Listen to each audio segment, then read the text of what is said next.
एक गांव में एक ब्राह्मण रहता था। वह पूजा पाठ कराकर किसी तरह अपने परिवार का पेट पालता था। गुजर बसर बहुत मुश्किल से होती थी। दिन ब्राह्मण किसी के घर पूजा कराने गया। वहां उसके यजमान ने उसे एक बकरी दे दी। ब्राह्मण का घर बहुत दूर था। वह मन ही मन सोचता जा रहा था, इस बकरी को अच्छे से पालेंगे, यह दूध देगी, उसे बेच देंगे, उससे जो पैसे आएंगे उससे घर का गुजारा बहुत अच्छे से हो जाएगा। उसी समय जंगल के रास्ते पर 3 ठग बैठे थे। उन्होंने ब्राह्मण को बकरी ले जाते देखा तो उनके मुंह में पानी आने लगा।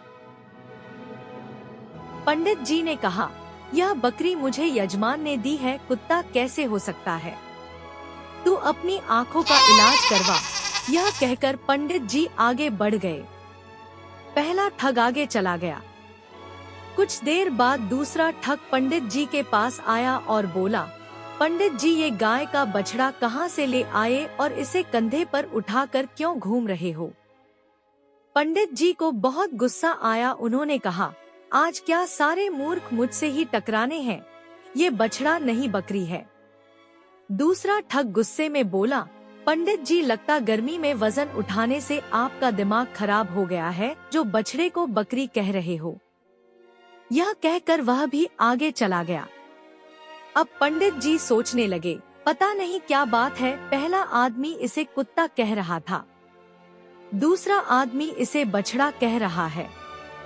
पंडित जी यह सोचते हुए कुछ आगे बढ़े ही थे, तभी उन्हें तीसरे ठग ने घेर लिया और बोला, पंडित जी, यह सिर पर गधे का बच्चा उठाकर क्यों घूम रहे हो? कैसा जमाना आ गया है कि पंडित भी गधे को सर पर रखकर घूम रहे हैं। यह सुनकर पंडित जी ने कहा, तुझे बकरी गधा दिखाई दे रही है, इसमें मेरी क्या गलती है? मैंने तो बकरी उठा रखी है, वो भी सर पर नहीं, कंधे पर। यह सुनकर तीसरा ठग हंसने लगा और बोला, पंडित जी, गधा सर पर हो तो दिमाग कहाँ से चलेगा? लगता है गधे का असर दिमाग पर हो गया है, जो गधे को बकरी बोला रहे हो।